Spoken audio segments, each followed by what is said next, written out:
केंद्रीय कानून मंत्री का लगातार स्वागत हो रहा है। बीकानेर की सीमा में आने के बाद से ही सभाएं हो रही हैं, छोटी छोटी लोग अच्छी संख्या में पहुंच रहे हैं। सवाल लेते हैं अर्जुन जी, जिस तरह से लोग उमड़े हैं, बीकानेर के सांसद को पहली बार इतना बड़ा पोर्टफोलियो मिला है, सबसे पहले हम ये समझना चाहेंगे आप क्षेत्र की जनता को क्या कहेंगे?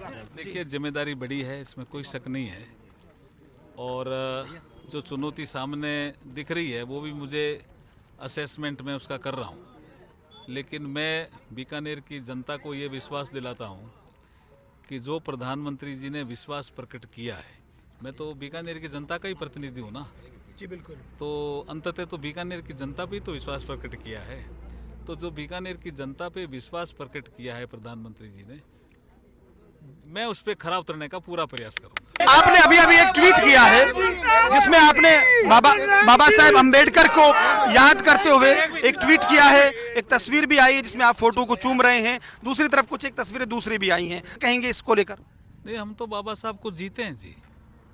मुझे नहीं लगता कि कोई आदमी इतना पढ़ता होगा जितना मैं बाबा साहब को पढ़ता हूँ। और सुबह ही पढ़ के आया हूँ। मैं तो 4 बजे उठ गया, 4:50 पे, तब भी बाबा साहब का एक विषय पढ़ के आया कि मताधिकार उन्होंने कैसे कॉन्स्टिट्यूशन असेंबली में डिबेट करके सबको दिलवाया।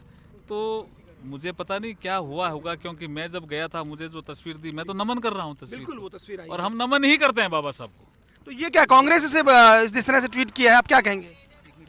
देखिए, कांग्रेस की आदत हो गई ओछी राजनीति करने की। एक स्वभाव देखना चाहिए। हम तो सुबह से हम बाबा साहब को जीते हैं जी। और जितना भारतीय जनता पार्टी ने बाबा साहब के लिए किया, पंच तीर्थों से लेकर के जितना मान सम्मान बाबा साहब को भारतीय जनता पार्टी ने दिया, कांग्रेस ने तो बाबा साहब को हमेशा अपमान किया। 2 बार लोकसभा में कांग्रेस ने बाबा साहब को हरवाया। बाबा साहब का तेल चित्र नहीं लगने दिया सेंट्रल हॉल में, उनको इतना लंबा इंतजार करना पड़ा। तो कांग्रेस किस मुख से कह रही है जी? कांग्रेस ने तो हमेशा ही बाबा साहब का अपमान किया। लेकिन एक और सवाल, लेकिन कांग्रेस ये भी कह रहे हैं ना कि बाबा साहब कभी भाजपा के विचारों को भी समर्थक थोड़ी रहे। बाबा साहब ने 2 ही पार्टियों की आलोचना की है, आप भी समझ लो। एक है कम्युनिस्ट पार्टी ऑफ इंडिया और एक है कांग्रेस पार्टी।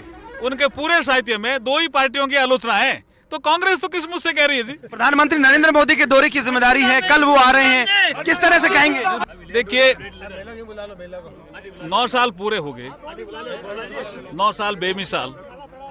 उस कार्यक्रम के तहत प्रधानमंत्री जी का हम आभार प्रकट करते हैं कि उन्होंने राजस्थान को चुना इसके लिए, और पूरे देश से राजस्थान से संदेश जाएगा और आगे का रोड मैप भी तैयार होगा। तो इसके लिए तो हम प्रधानमंत्री जी का आभार प्रकट करते हैं कि 9 साल पूरे होने पे जो कार्यक्रम उन्होंने हाथ में लिया, कार्यकर्ताओं को संबोधित करना, और राजस्थान की धरती से कर रहे हैं, हम तो आभार प्रकट करेंगे प्रधानमंत्री जी। सर, गहलोत पायलट की एक तस्वीर फिर आई है, चूंकि अर्जुन मेघवाल राजस्थान एक कद्दावर नेता है, किस तरह से इस झगड़े को देखते हैं? अब तो क्या सुलह हो गई? आप देखे होंगे दोनों वो दूर दूर हैं। अशोक गहलोत जी इधर हैं, वो इधर हैं। हाईकोर्ट बेंच को लेकर अब उम्मीदें बहुत बढ़ गई आप? बिल्कुल बिल्कुल, उम्मीदें बढ़नी भी चाहिए और उसका निस्तारण भी जल्दी करेंगे। तो आप देख सकते हैं केंद्रीय मंत्री अर्जुन मेघवाल, जिन्होंने हमसे बातचीत की, बहुत सारे मुद्दों पर वे बोले। साफ तौर पर उन्होंने कहा है कि प्रधानमंत्री मोदी की जो सभाएं हैं, निश्चित तौर पर उससे एक उत्साह आएगा राजस्थान। उन्होंने साथ ही साथ ये भी कहा कि अंबेडकर को लेकर जो कांग्रेस ट्वीट कर रही है या जो हुआ है, मेरे को वो जानकारी नहीं है, लेकिन कोई हक नहीं है क्योंकि मैं तो बाबा साहब का अनुयायी रहा हूं। तो ये अपनी सफाई एक तरह से आई है उनकी। सिलसिले चल रहे हैं। हाईकोर्ट बेंच को लेकर भी अर्जुन मेघवाल ने उम्मीद जताई और कहा कि निश्चित तौर पर कुछ अच्छा बेहतर बीकानेर के लिए होगा। बीकानेर की जनता को भी उन्होंने साधुवाद दिया है। उन्होंने कहा है कि बीकानेर की जनता ने मुझे चुना है लगातार तीसरी बार, उसी के बाद ये मुझे ऐसा जो है पोर्टफोलियो मिल पाया है। कैमरा पर्सन गुलाम रसूल के साथ Lakshman Raghav, first India news, Bikaner.